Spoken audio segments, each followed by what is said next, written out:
অনুষ্ঠানটা কিছুক্ষণের মধ্যে শুরু করতে চলেছি। বাইরে যারা আছেন তাদের একটু বলবো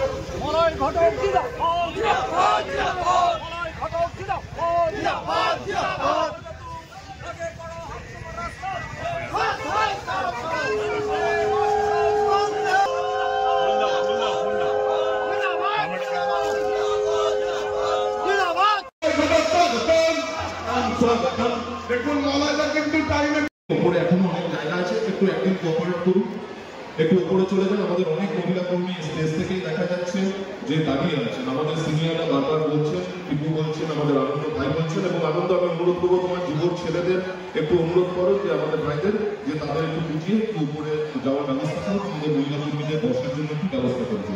আমরাও কিন্তু গত বছর অব্দি কিন্তু জায়গা ছেড়ে দিতাম, আমরা নিচে বসে জায়গা ছেড়ে দিয়েছি আমাদের মহিলা কর্মীদের জন্য। আপনারা একটু দেখে নেওয়া। মঞ্চে ইতিমধ্যেই উপস্থিত হয়ে গেছেন আমাদের জামুরিয়ার বিধায়ক শ্রী হরিরাম সিং, উপস্থিত হয়ে গেছেন আমাদের জেলা মহিলা তৃণমূল কংগ্রেসের সভানেত্রী শ্রীমতী অসীমা চক্রবর্তী।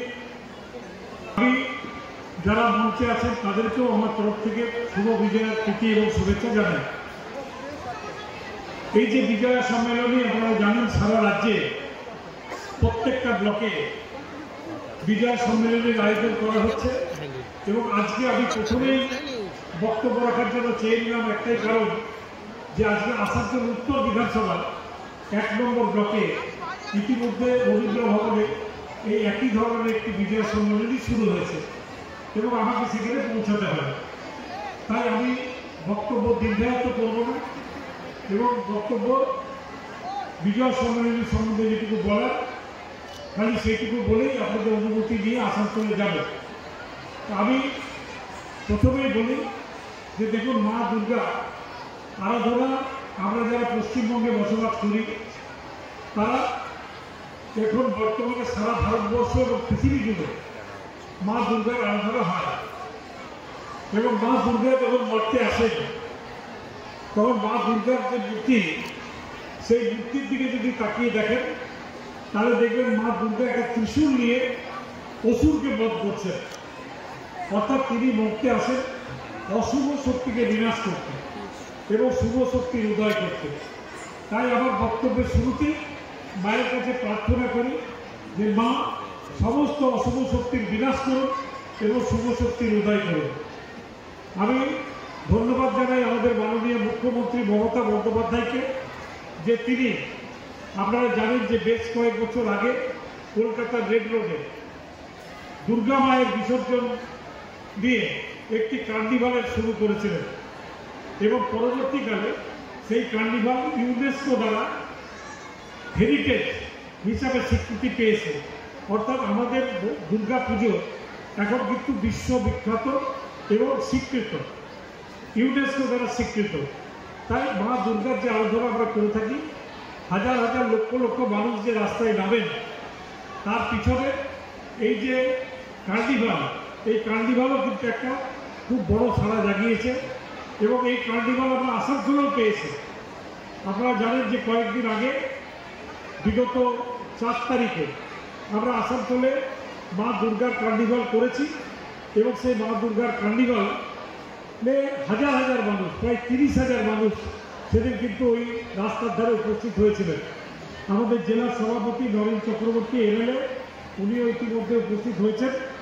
তারা সবাই বক্তব্য রাখবেন, কিন্তু আমি আপনাদের প্রথমেই বললাম যে আমাকে আসানসোল উত্তর বিধানসভার যেটা হচ্ছে সেখানে যেতে হবে। আমি কয়েকটা কথা আপনাদের সামনে বলতে চাই যে আজকে যারা আমরা তৃণমূল কংগ্রেস করছি তাদের ভবিষ্যতের কর্তব্য কী, এবং আমরা কিভাবে তৃণমূল কংগ্রেসের যে লড়াই, সেই লড়াইকে আরও জোরদার করতে পারবো। আমরা কিভাবে আমাদের নেত্রী মমতা বন্দ্যোপাধ্যায়কে আরও শক্তিশালী করতে পারবো।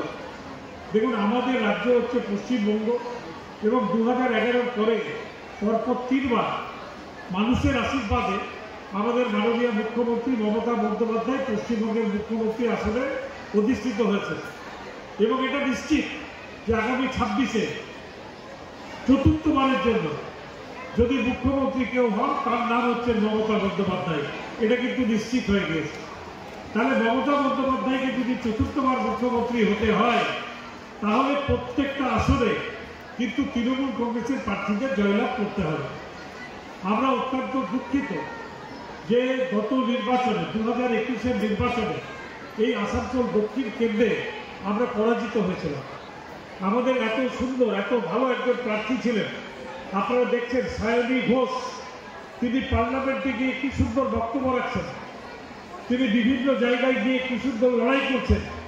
আজকে তাকে আমরা হারিয়েছি, এই আসানসোল দক্ষিণের বিধায়ক হিসাবে তাকে আমরা জেতাতে পারিনি, সেটা ছিল আমাদের ব্যর্থতা। তাই সেই ব্যর্থতাকে কিভাবে আমরা থাকতে পারি, সেই ব্যর্থতাকে কাটিয়ে আগামী দিনে মাননীয় মুখ্যমন্ত্রী মমতা বন্দ্যোপাধ্যায় যাকে প্রার্থী করবেন তাকে কিভাবে আমরা জেতাবো, সেই পরিকল্পনা আমার মনে হয় এখন থেকেই করা উচিত এবং করতে হবে। আমি গতকাল